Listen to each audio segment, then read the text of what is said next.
Hi! So for this little speed paint, I'll be taking on a fun challenge from 4-Leaf Island, also known as Critter. They recently posted on their Tumblr about the Draw This in Your Style competition. Well, it's not really a competition, it's just for fun, and I felt like partaking, so here we are. One big reason I wanted to join in was because I really love their art style. It feels so crisp, and especially the art for prints they send out, really up there in quality in my eyes. Everything from the shape language to the palettes used just speaks to me, along with a really well done character design for their mascot. Since this is just for fun, I wanted to focus on making the image really readable, clear silhouettes, nothing too cluttered. That's something I think Critter does so well in their work. I decided to feature my own OC, Tada, a kobold from a D&D adventure, simply because her autumny colors is very autumn-toned. While I wanted to retain most of the idea behind the art piece, I also wanted to do my own spin on it. I thought it would be fun if Tada was trying to carry the biggest pumpkin she could find, and really struggling.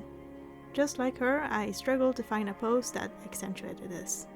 Was she stealing it, or was she simply trying to get the biggest one? I settled on a sort of goofy expression where she knows she's being a bit silly, but then I also got the idea that maybe there could be a sign she misread that now looks like it spells out, "Take as much as you can carry," which Tada took to mean anything she could carry was free. Hijinks aside, I decided her pumpkin was lacking and stacked a couple more there, along with one falling off. If the background had more detail, I may have made a trail behind her, but as I mentioned earlier, I do want to try and emulate Critter style, and I have to try to match that amount of detail too, even if I may have gone a bit overboard with Tada. But it's fine! It's fine, but because she's the focus of the image, so she can get the details she deserves.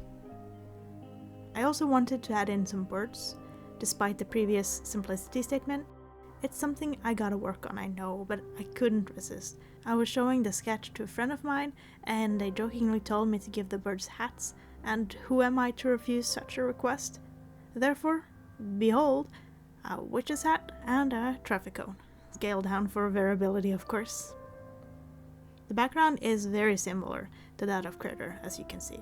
I was originally gonna do it entirely the same, but decided, since I already had some details where the groove of trees were, I simplified it so it wouldn't draw as much attention. For the line art, I'm trying to keep the lines confident and clean. Even if they're not perfectly smooth, I like when the line work still feels a little hand-drawn. I also find drawing line work is a really easy pitfall for perfectionists. Everything has got to be crisp and perfect. Well, now for me, I'm happy with the first go, at least usually. I think a few wobbly lines give it a charm, like it shows the human touch behind the drawing. When I was first learning digital art, I really hated the line art phase, because it never looked like the sketch.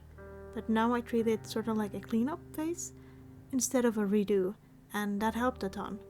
These days, I even kind of look forward to it. It's called meditative part of the process, where everything starts to come together.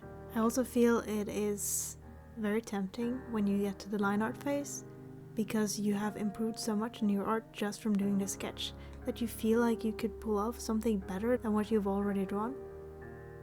But don't fall for it, it's a trap.